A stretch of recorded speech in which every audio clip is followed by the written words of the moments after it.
Welcome back friends. तो हमने last lectures में हमने हमारे जो रिक्वेस्ट मेथड है टू टाइप्स होते हैं। हमने लास्ट लेक्चर में डिस्कस किया था कोड रिक्वेस्ट मेथड कौन से होते हैं। वो जितने भी कोड रिक्वेस्ट मेथड होते हैं वो हमने सभी डिस्कस किए थे। इस लेक्चर में हम सिप रिक्वेस्ट के जो दूसरे मेथड है जिसे बोलते हैं एक्सटेंशन रिक्वायर्ड मेथड, हम ये सब जितने भी एक्सटेंशन रिक्वायर्ड मेथड है या फिर रिक्वायर्ड मेथड भी बोल सकते हैं इनको, ये सब डिस्कस करेंगे। ओके, सो चलते हैं हम अपने पहले मेथड के साथ। जो सबसे पहला हमारा रिक्वेस्ट मेथड है extension request method, that is subscribe. Subscribe is used by the user agent to establish a subscription for the purpose of getting notification about a particular event. अब सब्सक्राइब क्या होता है कि किसी भी हमें पार्टिकुलर इवेंट के बारे में हमें नॉलेज चाहिए है तो उसके लिए हम सब्सक्राइब यूज करते हैं। It contain expire header field that indicate the duration of subscription. इसके अंदर क्या होते हैं, एक्सपायर हेडर फील्ड होता है जो हमारे जो सब्सक्रिप्शन की ड्यूरेशन होते हैं, कितने टाइम के लिए हमें सब्सक्रिप्शन चाहिए वो ड्यूरेशन इसमें मेंशन होती है। After that time pass subscription will automatically terminate.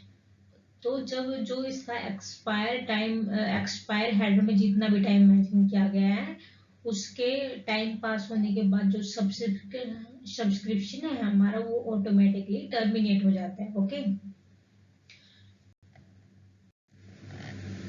तो सब्सक्रिप्शन इस्टेब्लिश है। अब जो इसके बारे में जो और चीजें हैं सब्सक्रिप्शन के बारे में, सब्सक्रिप्शन इस्टेब्लिश है dialogue between the two user agent. मतलब इसके अंदर ये सब्सक्रिप्शन हमारा डायलॉग इस्टेब्लिश भी करता है टू यूजर एजेंट के बीच में। You can reach subscription again by sending another subscribe within the dialogue before the expire time. अगर हमें रीच सब्सक्रिप्शन चाहिए किसी भी चीज के लिए तो हमारा उसी डायलॉग के अंदर हम दोबारा सब्सक्राइब रिक्वेस्ट भेज सकते हैं before the expire time.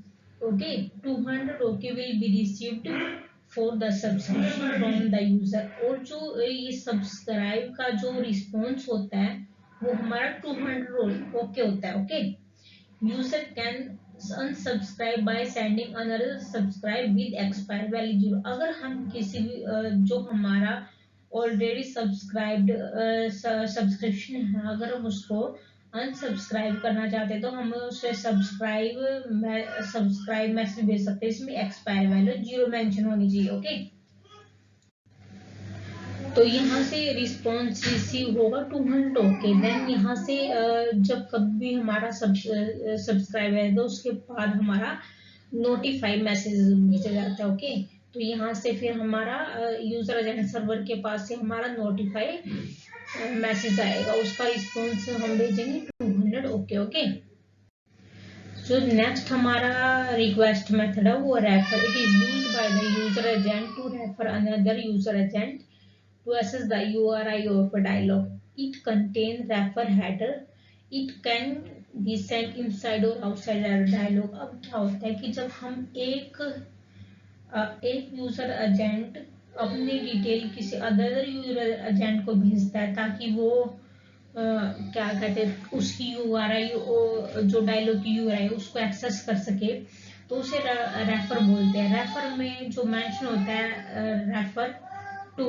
Okay, two nought two इसका क्या होता है, रिस्पॉन्स होता है रेफर का। Two nought two accepted is the response of refer. Two nought two indicate that another user agent has accepted the reference. अब जो हमारे रेफर है वो टू टाइप के होते हैं, रेफर टू और रेफर बाय। रेफर टू में जो हमारे किसकी डिटेल मेंशन होती है जिसके पास हमें रिक्वेस्ट भेजनी है। ओके, और रेफर बाय में मेंशन होती है मतलब जिसने रिक्वेस्ट भेजी है, जिसके थ्रू रिक्वेस्ट भेजी गई है। ओके, जो हमारा जो नेक्स्ट रिक्वेस्ट मेथड होता है notify. Notify is used bye the user agent to get a occurrence of a particular event. It is responded by 200 okay. ये क्या है, किसी भी पार्टिकुलर जो इवेंट है उसकी नोटिफिकेशन के लिए ये हमें यूज किया जाता है और इसका रिस्पॉन्स 200 ओके होता है। It is always sent at the start of refer and subscription. जब हम कभी भी रेफर या सब्सक्रिप्शन भेजते हैं तो उसके बाद ऑलमोस्ट नोटिफाई आता ही आता है। It comes at every change in the state. Just कोई भी हमारी चेंज स्टेट होती है तो उसके बाद भी हम नोटिफाई भेजते हैं। It contain event header field indicating the event and subscription state field that indicate the status of the subscription. इसके अंदर क्या होता है, इवेंट हेडर फील्ड होते हैं हमारे जो सब्सक्रिप्शन के स्टेटस को हमें बताते हैं। ओके, नेक्स्ट जो हमारा रिक्वेस्ट है publish. Publish is used by the user agent to send event state information to the server। जो भी हमारे इवेंट्स होते हैं उसकी इंफॉर्मेशन को ये सर्वर को बताता है। Okay, it is mostly useful when there is a multiple source of event information.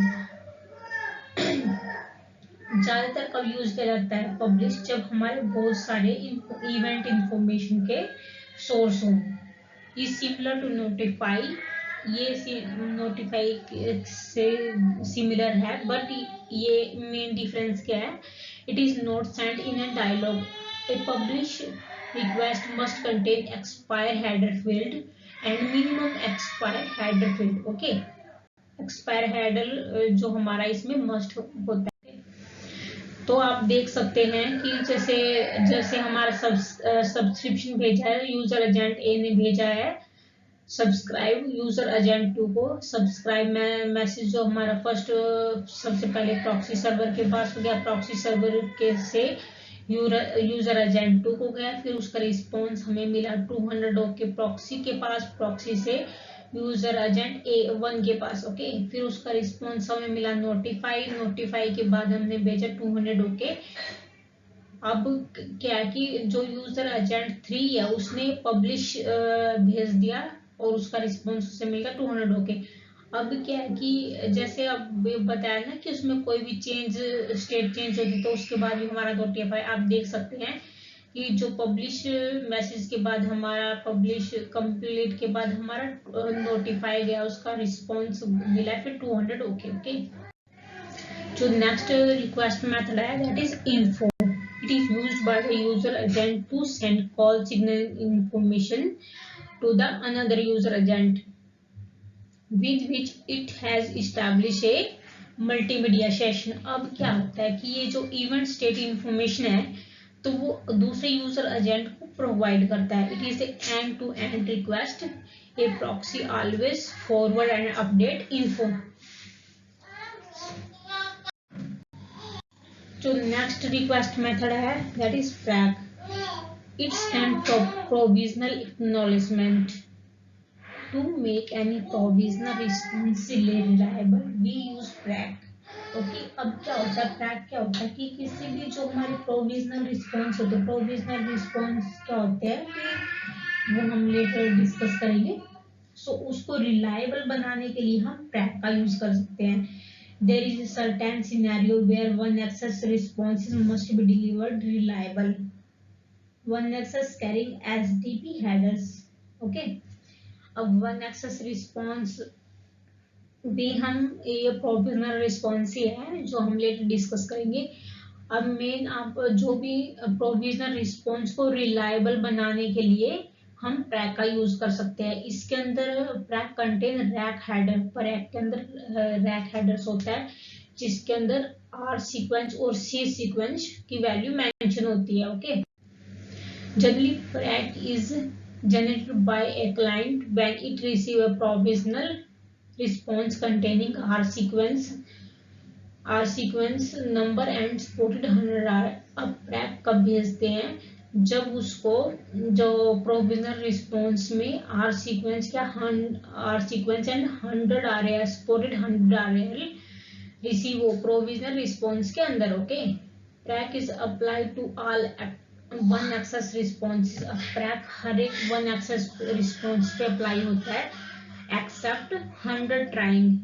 जिसे हम रिलायबली ट्रांसपोर्ट नहीं करते। ओके, रैक क्या होता है? For each provisional response we have unique number are set to uniquely identify a RAck, we use RAck. Okay, जो next request method होता है हमारा वो है message. It is use to send instant messaging using SIP. A instant messaging usually consists of a short message exchange in real time by the participant engaged in the text conversion। अभी क्या होता है कि ये जो real time पे जब message भेजते हैं टेक्स्ट कन्वर्जन के लिए, तो हम मैसेज का यूज कर सकते हैं। Can be sent within a dialogue और outside a dialogue. Okay, the content of message are carried in the message body as a MIME attachment. Okay, MIME attachment क्या होता है वो नेक्स्ट डिस्कस करेंगे हम। Okay, 200 okay, response is normally received to indicate that response has been delivered to it. अब जो message का जो रिस्पॉन्स होता है वो 200 ओके होता है, जो हमें शो करता है कि जो हमारा मैसेज है वो डेस्टिनेशन पर पहुंच गया। ओके, सो ये हमारे थे एक्सटेंशन रिक्वेस्ट मेथड। सो अभी जो हमारी रिक्वेस्ट मेथड है वो ऑलमोस्ट हमारे सब कंप्लीट हो चुके हैं। तो हम नेक्स्ट हम डिस्कस करेंगे एचडीपी हेडर्स के बारे, हेडर्स और एचडीपी हेडर्स के बारे में। ओके, अभी इस लेक्चर के लिए इतना ही। थैंक यू, मिलते हैं नेक्स्ट लेक्चर में। Bye bye, take care.